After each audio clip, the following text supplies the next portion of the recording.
I can't move the mountains. I can't make the flowers bloom.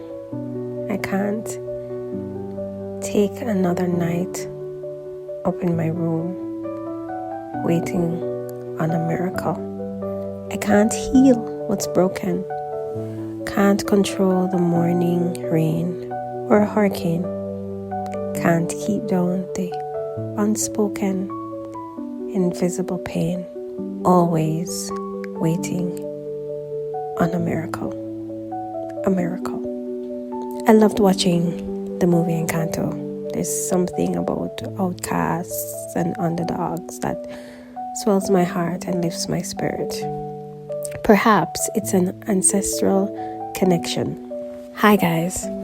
I recently completed Sheila Johnson's novel Walk Through Fire, and now I've moved on to Tasha Cobb's Leonard Do It Anyway. Both of these works are powerful testimonies, life-size testimonies about endurance and stepping into unfamiliar territories with nothing but faith and purpose. They draw from personal experiences of failure and disappointment and rejection. I tend to read a lot of these books. I don't know why. I'm game for a good story. When I watched Encanto, maybe the first or the second time, I identified with the story of a girl who felt she had nothing remarkable to offer. As a result, she felt inferior. Many of us have faced crushed dreams and rejections more times than we can count, leading us to give up on what we once cherished and fought for. Those same things that we were initially so passionate about. Whenever I feel this way, because I turn to the same set of scriptures that remind me of strength, of resilience, those words of encouragement and hope. Isaiah 55, 8-9 says, "For my thoughts are not your thoughts, neither are your ways my ways. As the heavens are higher than the earth, so are my ways higher than your ways, and my thoughts than your thoughts." And there have been times when I'm trying to figure something out, or I'm trying to assess a situation, as I very often do, and I'm left more confused than before I started. And it's this scripture that reminds me that there are some things I will never figure out, no matter the knowledge, wisdom, or understanding that I think I have.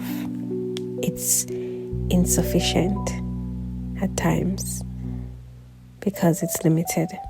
And there is Matthew 11, 28-30, which I draw on a lot when I'm overwhelmed, when I'm overcome with seasons, when I feel like I've been walking around these walls for too long and they have not fallen, when I feel like I've been on a journey for way longer than I had planned and there is no end in sight, no stop, no detour, no turn off, no destination in sight. But in the midst of my exhaustion, this scripture reminds me, "Come to me, all you who are weary and burdened, and I will give you rest. Take my yoke upon you and learn from me, for I am gentle and humble in heart, and you will find rest for your souls. For my yoke is easy and my burden is light. I think it was last week I was listening to one of the guys that I listen to at nights, and he was talking about what a yoke is. Of course, I've known this for a while, what a yoke is by now, but I can tell you that the first time I read this scripture, I didn't know what a yoke is or what a yoke meant. And it brought back that memory when I listened to, I think it was Stephen Furtick talking about the yoke. And the yoke is what oxen or cattle are. It's used to guide them. So it's an equipment that is used to harness the livestock to then carry the weight or the plow or whatever that's attached to them. And when I figured what a yoke was, that last part of that scripture, for my yoke is easy and my burden is light, the entire scripture just got a newness in its meaning. And Isaiah 40:31 states, "But those who hope in the Lord," another version says, "those who wait on the Lord will renew their strength.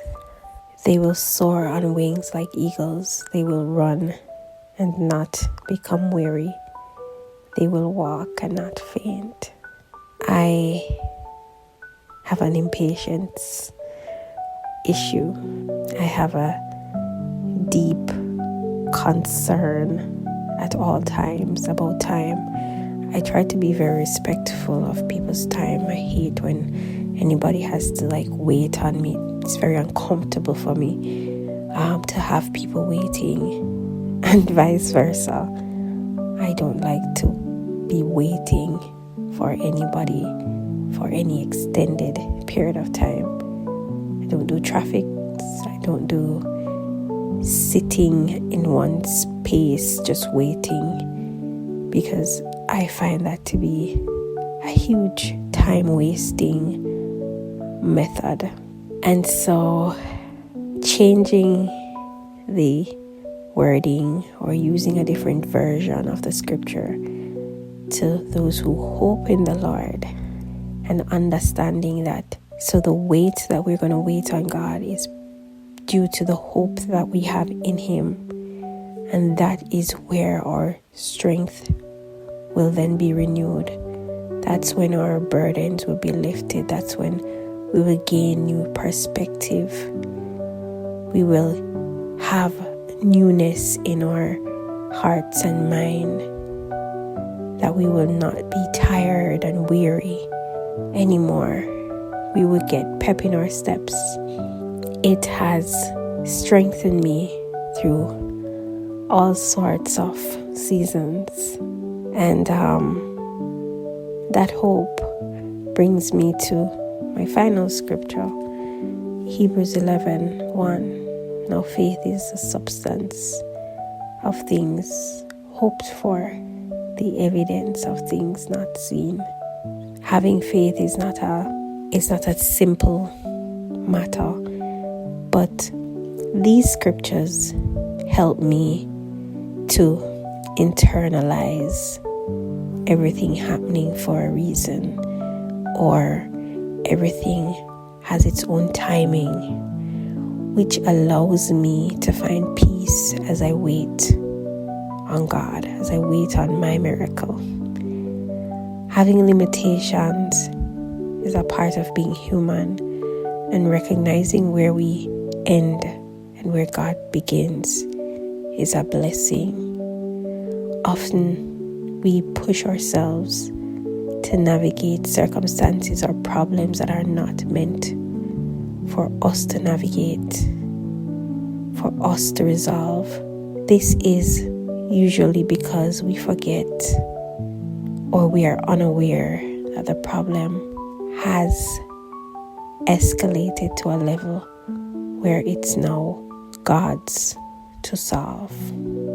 God has given us abilities and skills and talents, and He expects us to solve certain issues on our own. However, we often forget that we have this loving Father who holds our future in His hands, and He is our defense, and He is available to help us.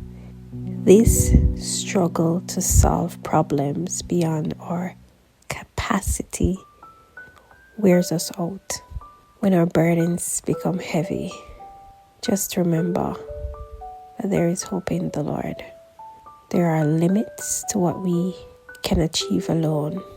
Our knowledge, understanding, wisdom, experience, and foresight are all limited, which means there will be seasons and situations where we will feel out of our depth.